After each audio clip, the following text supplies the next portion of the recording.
What would make this an especially useful conversation for you today?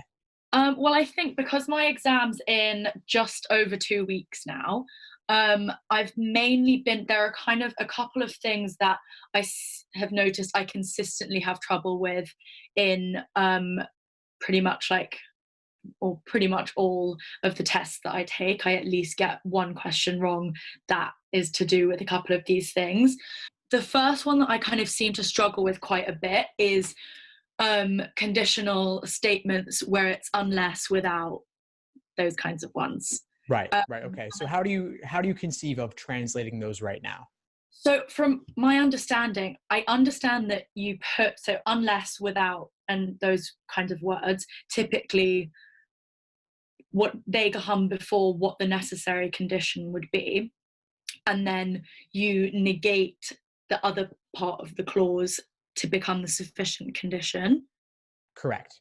But I think what I kind of struggle with is I understand that that's what you have to do, but because I don't think I understand exactly why it is that you have to negate the other part of the clause to become the sufficient condition, I think that's where it kind of confuses me a little bit, because I don't understand the reasoning behind why you're negating that part.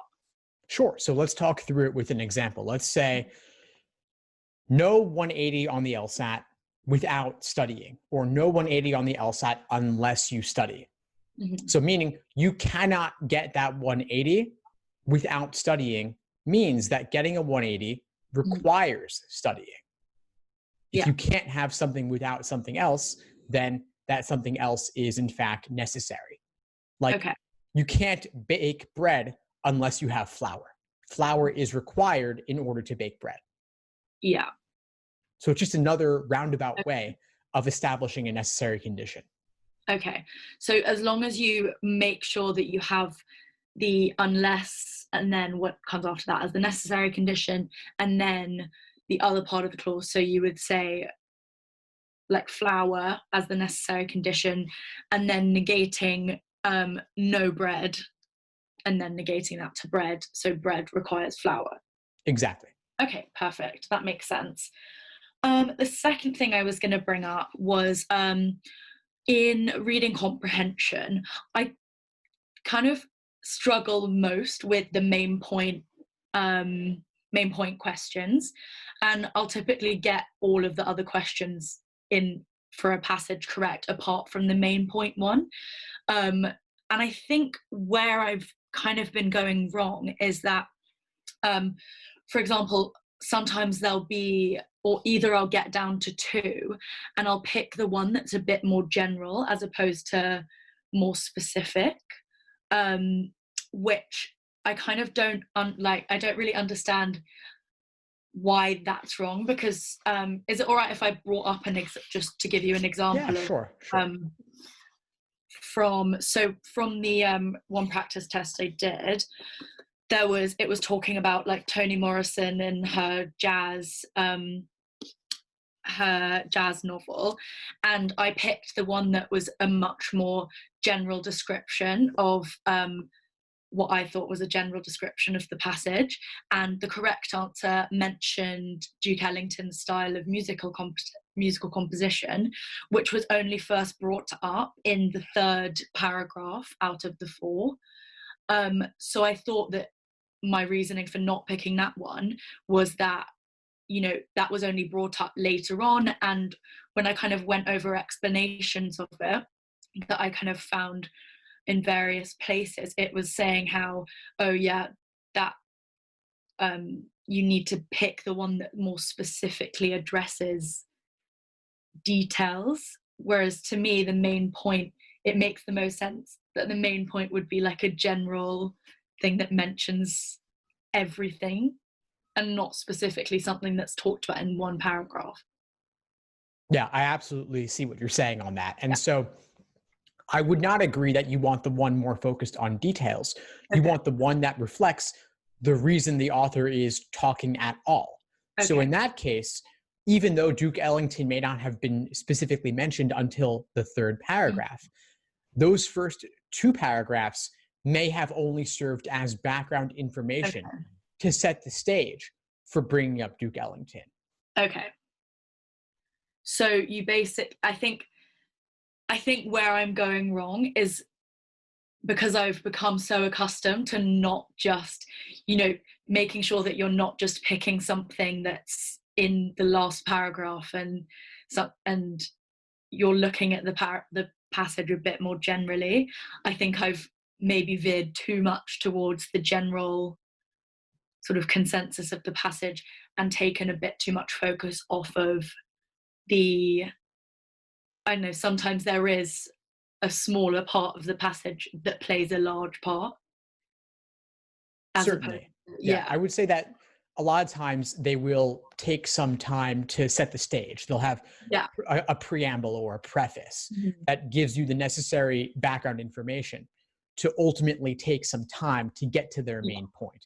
They don't always express the conclusion at the very beginning. They can do things in any order, really. Okay, cool.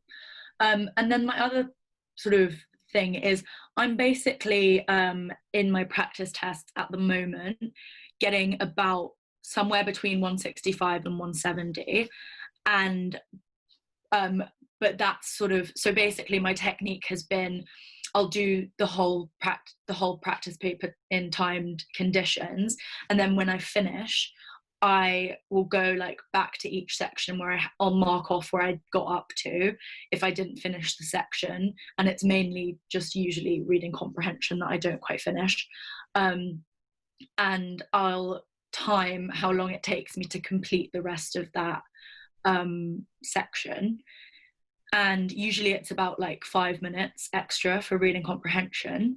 And what are your kind of tips for speeding up on that? Speeding up on reading comp in general? Yeah, well, are you doing the digital LSAT or the paper? I'm pretty sure it's still paper, since I'm taking it in London. In London, yes, it will still be paper for you. Yeah. So in terms of speeding up, there obviously then nothing digital really applies here. Yeah. How many passages have you done? In total? Yeah. I would say about 40. Okay, 40 is a good number. Yeah. I think there's plenty more out there that you could do, right? I mean, 40 is basically 10 exams worth. Now, I don't want to tell you to do 40 more in the next 2 weeks or so. You don't have a ton of time. I think for you, it's really going to be more about simply engaging in detailed review of everything you get wrong, everything you have difficulty with, because speed does come with understanding. Yeah, because go ahead. I don't have a problem reading the passage quickly. I think it's more when it comes to I'll get to the main point question, which is obviously normally the first one, and I'll get kind of thrown off, and then that will slow me down from answering some of the other questions. I think, especially if I'm unsure about what I've chosen for the main point question. And because I don't really have a problem with reading and understanding like other bits of the passage, and I usually will get the reading done in about a minute and a half of most passages, 2 minutes. So I don't think it's like the speed of reading that is the problem. I think it's like getting thrown off by the main point question, and I guess just do loads of main point questions. That's actually exactly where I'm going to take it. So you're once again mentioning main point. If that has the potential to derail everything, and really everything, the main point is your foundation upon which you build everything else. So I would suggest you don't have to do 40 passages in their entirety. But what if, as a drill, you did 40 passages where you read the passage and then solved only the main point question associated with it? Or maybe read passage, solve main point question, then solve any other questions that are global in nature, like best title for the passage, tone of the passage, primary purpose of the passage, and author's opinion, or author's passage organization. Okay. Things of that nature, questions that deal with the passage in its entirety that are general and more simple in nature, really. Okay. Yeah, that is definitely something that I will do. And because I'm typically, I would say, I'm going only really like down, I'm only really missing one in my logic games. So that's, I think, not a huge concern for the test. And I was struggling a lot with logical reasoning, but I had a bit of a kind of aha moment over the last week. And I went up like 5 between 2 tests on my logical reasoning, or even more than that, I think, even. And so that was kind of a bit reassuring, whereas before I was like, panicking a bit. But there's one thing with logical reasoning, and it's the parallel reasoning questions. And I'll typically miss one of those per test or 2.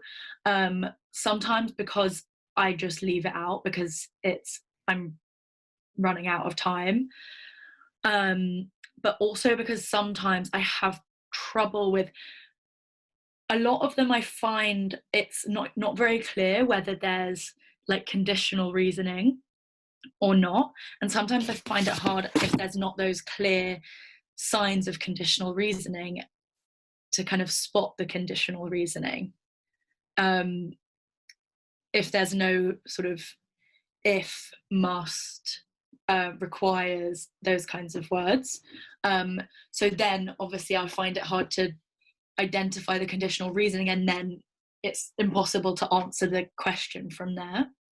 But I did have a question about whether, is it possible, so if you establish what the reasoning pattern is in the stimulus, is it possible to have an answer choice that is a kind of negated version of the same reasoning pattern, if that makes sense? So like, for example, if I was to say, oh yeah, or if it's something to do with like, oh, so and so, something happens, so Jessica does this, and then if one of the answer choices had the same pattern of reasoning, but it was like a doesn't do this, so it was like the contrapositive or something. Would that okay, well, the contrapositive and the negation are 2 different things. Yeah. So the negation is something that is not logically equivalent to the original. Mm-hmm. The contrapositive is logically equivalent. Yeah. So could the contrapositive be the correct answer if the original was the original formulation? Theoretically, yes. I don't typically see that very often, though, for a parallel reasoning question. I would see that more so for like a must be true or other type of inference question. Yeah. Now, to circle back to your earlier question about conditionality and spotting conditionality in parallels, could you solve a parallel question without that? Typically, what I find is that parallel reasoning questions where conditionality is at the center of your focus, what you really have to look at, it's very blatantly obvious. Okay. And so I wouldn't be overly concerned about it if you don't have those indicators. If you don't have those indicators, there's probably something else going on that you're better off focusing on, like the degree of certainty in the conclusion or the category of things they're discussing. So rather than saying all people in general, they could say all people who study for the LSAT. So they're narrowing the scope or qualifying their statement, limiting it further. Okay, that makes sense. I would look to match those things instead. Okay, perfect. So if it's not clear that it's, causality or conditionality that is the heart of the reasoning, try and sort of maybe look for something else. Yeah, look for something else. You can either match those specific things, again, degree of certainty and category of things they're discussing, or if you can form some abstracted general principle from the stimulus and then apply that to the choices, that might work too. And then for parallel flaw questions, it could be as simple as recognizing what is the flaw. Yeah. Either it's a classic logical fallacy or failing to consider some kind of thing. Yeah. Okay. Perfect. I just had one really, really short question, if that's okay. Sure. With, again, with conditionality, like inverse and converse the same as mistaken negation and mistaken reversal? Yes, they are. Okay. I just wasn't sure. I thought they were, but I wasn't sure whether it was just interchangeable terms or not. Yeah, they're totally interchangeable. Perfect. I think that's all the questions I have for the moment. I kind of tried to narrow them down a little bit, but I think that's all for now. But thank you so much for your help. My pleasure, Emily. Before we sign off, what would you say is the biggest insight you got from our call today? I think probably when we were talking about the reading comprehension and just the way to go about practicing it in a way that's sort of time efficient and